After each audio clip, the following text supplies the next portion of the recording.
Imagine a place so dark, even prayers are silenced.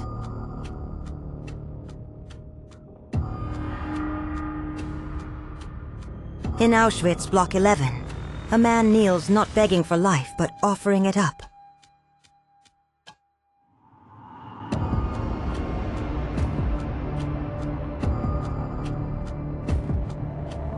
He isn't a prisoner, he's a priest.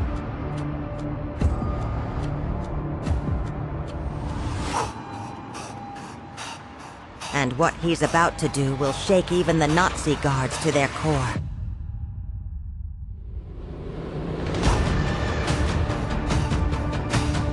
His name is whispered in cellars and ghettos in whispered prayers.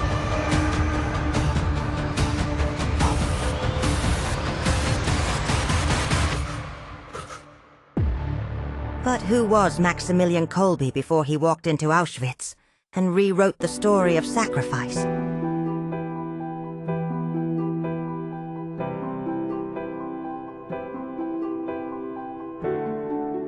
Maximilian Kolbe was no ordinary priest.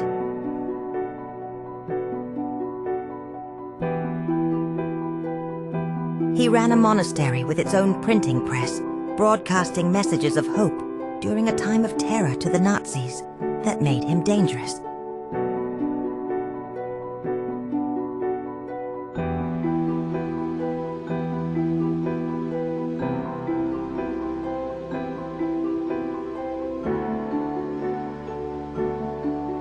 When Hitler's army stormed, Poland, Kolbe didn't run.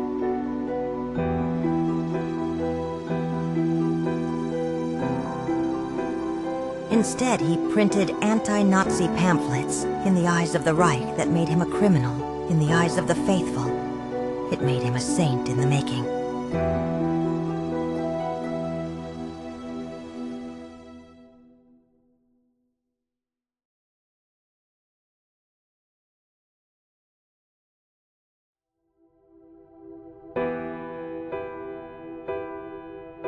February 17th, 1941. Kolbe is arrested by the Gestapo.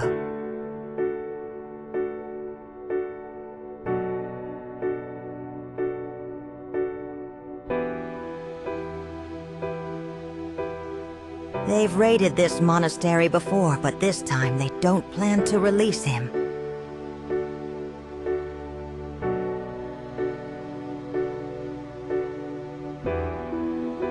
He's taken to Poyak prison, the charge harboring Jews.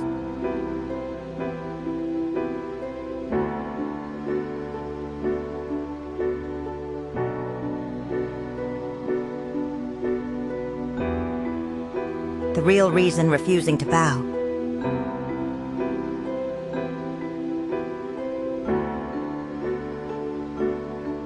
Long before the prison camps, Kolbe had a vision.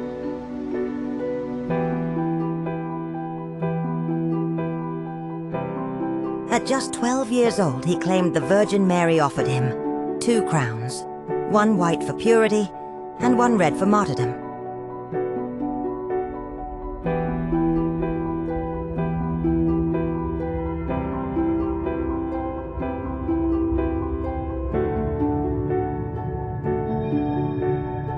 He chose both. He would later study in Rome, earn 2 doctorates, and establish a Catholic media empire in Poland.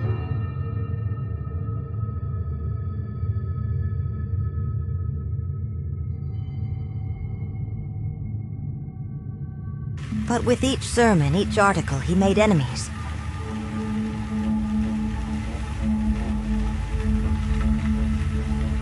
Powerful enemies, because of his strong influence. They thought they could break him. They were wrong.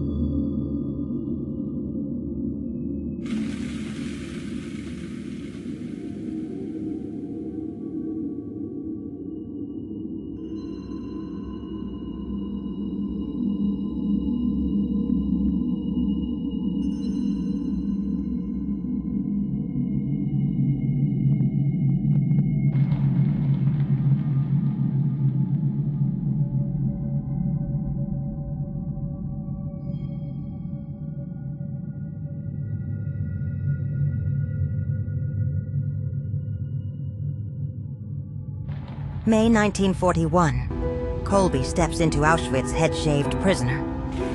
No.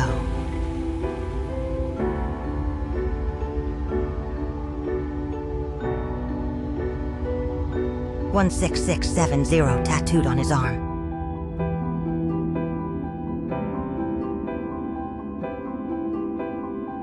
He doesn't scream, doesn't cry.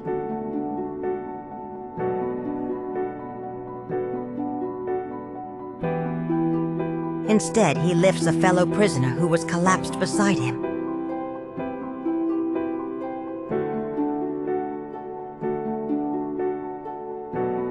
He gives away his food. He prays over the dying.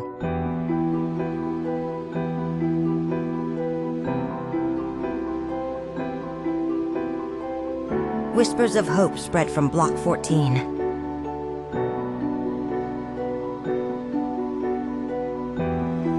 The guards take notice. The camp commandant is Karl Fritsch, ruthless, calculating.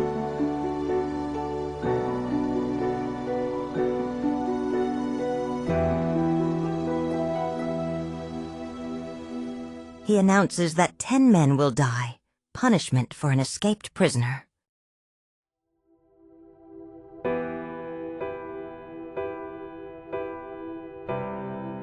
One man pleads. "My wife, my children."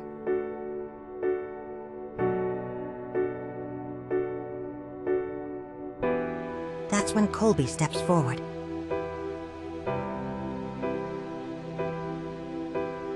Kolbe points at the chosen man and says calmly, "I will take his place."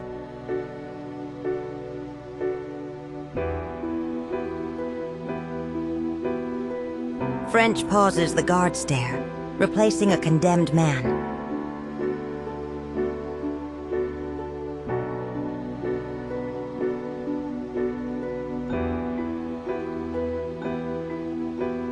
It's unheard of, but he agrees.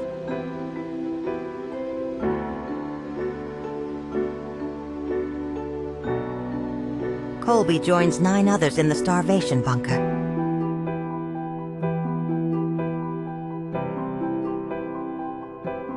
Days pass, no food, no water, but each night Kolbe leads them in hymns.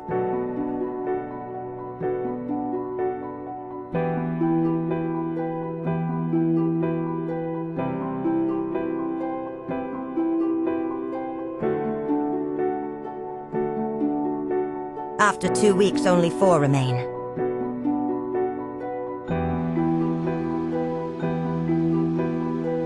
Kolbe is still alive barely.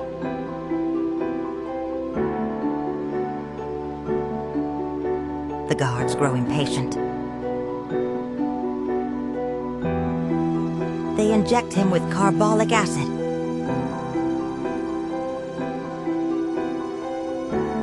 He doesn't scream.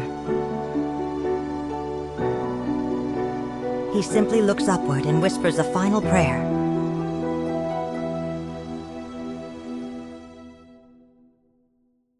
August 14th, 1941.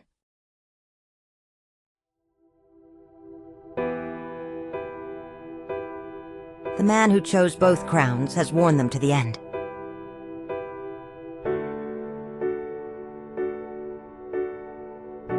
Years later, the man Kolbe Seth stood at his canonization.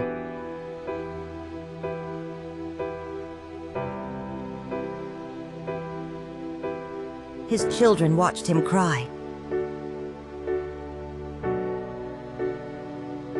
In 1982, Pope John Paul II declared Kolbe a saint, the patron of our darkest prisons and most fearless faith.